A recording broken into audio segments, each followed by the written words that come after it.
Hello and welcome to Cottage in the Highlands. This is our garden. Well, this is bits of the garden. The cottage is that way. We moved here in 2013 and the garden is about half an acre all in all, but spread over different bits. The garden was lawn and shrubs with some lovely mature trees. I'm sitting in the tree part.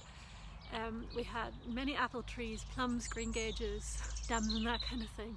Loads of brambles and this beautiful spring flower area that you see behind me, where we get lots of crocuses, snowdrops, daffodils, bluebells, you name it, we have it, and it's wonderful. It's a haven for birds. We're in a little village not far from the sea, surrounded by fields. It's absolutely wonderful. Over the last 6 years, we've gradually been transforming our space to make it more productive for growing food, because we like doing that. We had some hits and misses.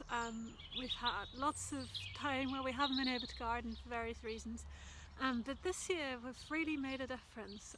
So I thought I'd start this vlog to remind us how much we've done, but also to share our experiences with the world. So we're at 57 degrees north on the east coast in the Scottish Highlands. It's dark half the year, it's very light the other half of the year. It's cold. A good summer's day is 20 degrees and that's kind of it. So we've got all of that to contend with, but we're on excellent farmland and vegetables like it here. So like for many of you, it's been an unseasonably warm February.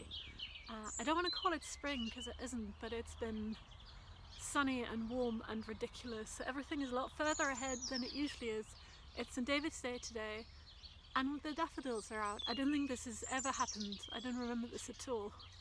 It's delightful and also really, really terrifying because of the global warming implications that has. So I'm enjoying it, but I'm also not, if that makes sense. So I've got loads of seeds growing away, but I'm reluctant to put them in the ground yet. Anyway, so I live here with my many pets, and I have a chronic illness called ME, which severely limits my energy resources, which means there's only so much gardening I can do, and 20 minutes is pretty good for me, and I can't do that every day, but I try and do as much as I can in tiny little bursts. Seamus works full-time as an academic and then some, so his gardening is restricted to the weekends, a bit in the evening and the odd lunchtime, but you know, there's only so much we can do. So we put maybe, I'd say maybe 5 to 10 hours total per week into the plot between the two of us. If that. So that shows you how much you can do with quite severe restrictions and not that much input. I can't do any heavy lifting or anything like that. I have to do things sitting down because my heart rate goes completely nuts if I'm standing. Hence sitting in the flowers just now. But you can still do an awful lot. So to help us do that, we practice no dig gardening. Which, as the name implies, is no digging. So we cover everything with cardboard, we put mulch on top. Sometimes that's soil, sometimes that's manure, sometimes that's other garden waste, and that's what we grow on, and we just restock that every year. Yeah, so that's what we do. So come and see the garden. This is the cottage that this account, my Instagram account, is named for, and it overlooks this garden. The garden is on the other side of the lane. It's only a small lane that goes through their houses, so not much traffic. But still, the garden is a short walk away. I'm currently in the woodland area where you'll see lots of the spring bulbs. As you can see, we're not terribly neat, but we're getting there.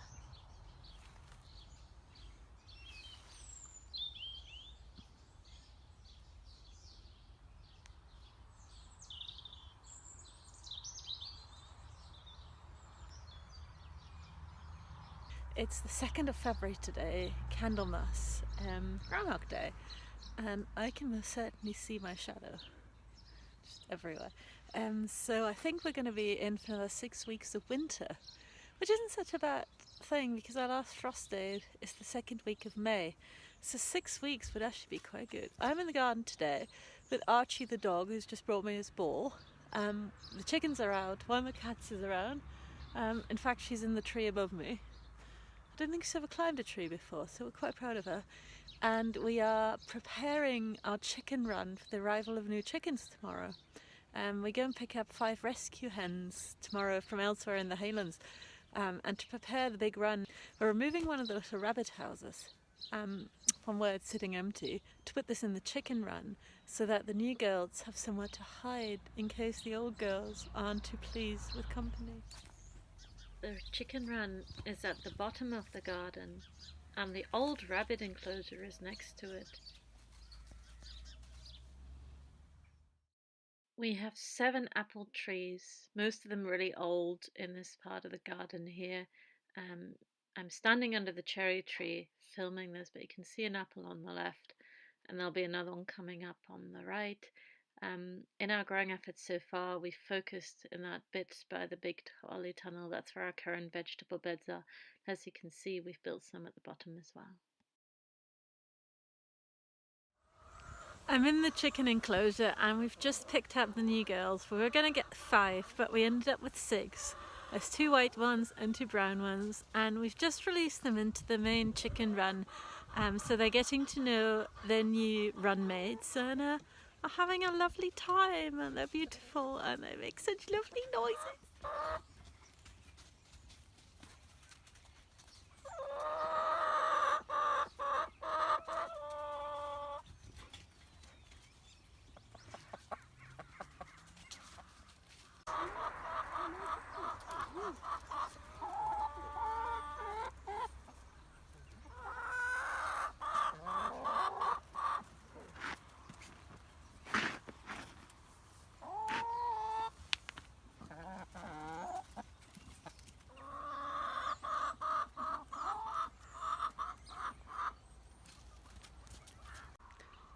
It's another beautiful sunny day. It's so sunny. I can't even look at you, it's so sunny. And we've now had the chickens for a few days and I'm going to let them out for their first walk, and I thought you might like to see that.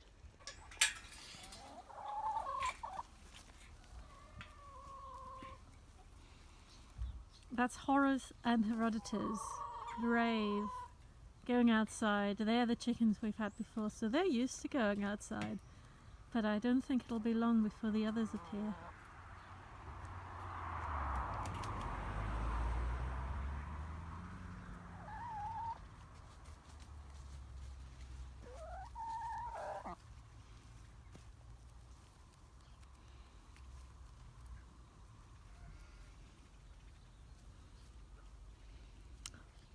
There we go, well done!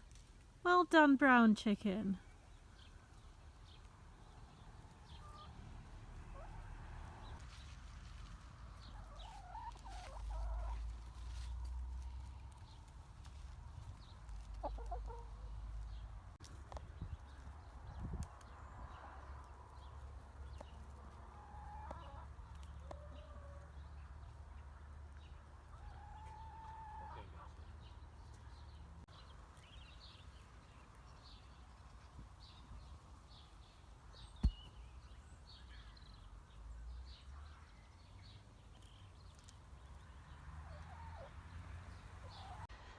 We're making quite a few structural improvements this year. In the past, we've grown in raised beds that we've made out of bookcases, and they've served us well for a few years. But I think we're wasting space with all the paths in between, so we're going to make long narrow beds without sides, where the paths made from wood chips are the sides. Some of the beds are falling apart as well. IKEA billies are great, they'll last. IKEA, there's now Kallax, I think, the square thing. Cardboard falls apart immediately, so we're working on this area here behind me. This year we're focusing on this area to the left, bottom left corner from the house. and we're working on turning all of this into growing land. So this is going to be one long strip up until the wall, and that is what we'll be growing on next year. But we're also going to prepare this soil here into 3 long beds. It's going to be one here and one there, and eventually I would like for this area of fruit bushes, raspberries, a thornless bramble, blueberry bushes, a tayberry, gooseberry bushes. I'd like for them to move up here and grow up along the hedge with a path by the actual hedge. And then the second lot here will be strawberries, because we like them and they grow really well and they're very expensive. Strawberries and rhubarb up against there, and by that wall, this is facing west, west is behind me, south is there. I'm hoping to grow flowers and other things along there, so we'll see how that goes.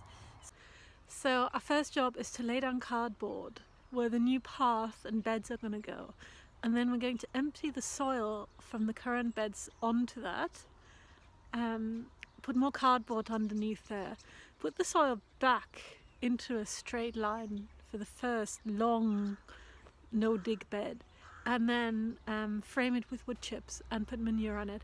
And I'd like to do that relatively soon so that the manure has a bit of time to settle before the new seedlings that I haven't yet planted will need to go out eventually. So that's what we're doing. I can't do an awful lot of the heavy lifting, but I can move the cardboard and things like that. So Seamus is fetching it and I will be putting it down.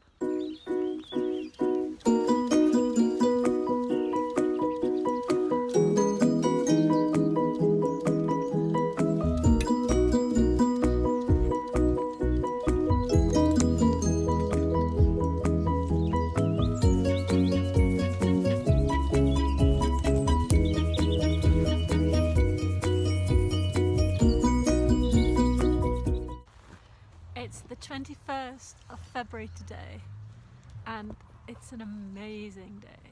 It's sunny, it's warm enough to take my jumper off.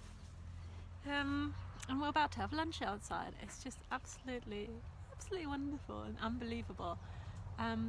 We've been really busy this past week or so. The seedlings are in the grow house. They've all cropped up. And we've done a lot of landscaping work in this area of the garden that I'm sitting in now. We've created a long bed where we're going to plant vegetables. We've tidied the fruit patch a bit, not there yet. We've been building paths, and today I've been clearing this bit along the wall behind me because I want to plant my rhubarb and my strawberries there. The chickens have settled in wonderfully. They're growing new feathers and they're having a lovely time being out about, dust bathing and other things like that. And they get really angry now if you go and see them and don't let them out. So it's been a magnificent week or two. We've never had a gardening month this good. I'll take you on a little tour. I'm in the top part of the garden, the area we're focusing on this year to grow things. And as you can see, we've made a long bed and some lovely paths there. This is the wall area I was talking about just now, which I cleared earlier today, and that's where rhubarb and strawberries are going to go. The chickens are very helpful, as you can see. Very helpful little beasts.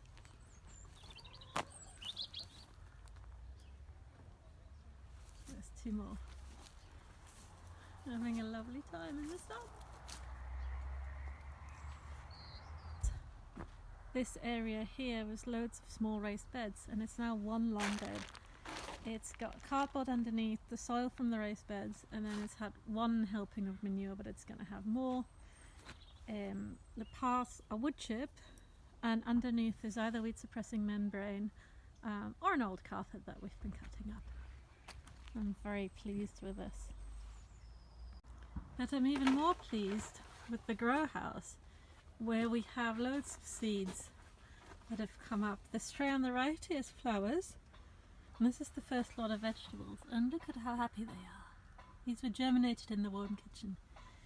The chilies now come out during the day because it's actually warmer in here than it is in the house, and we've got lift off on one of them, not the other ones yet, and I've just planted the first lot of multi-sown clumped radishes in the ground here.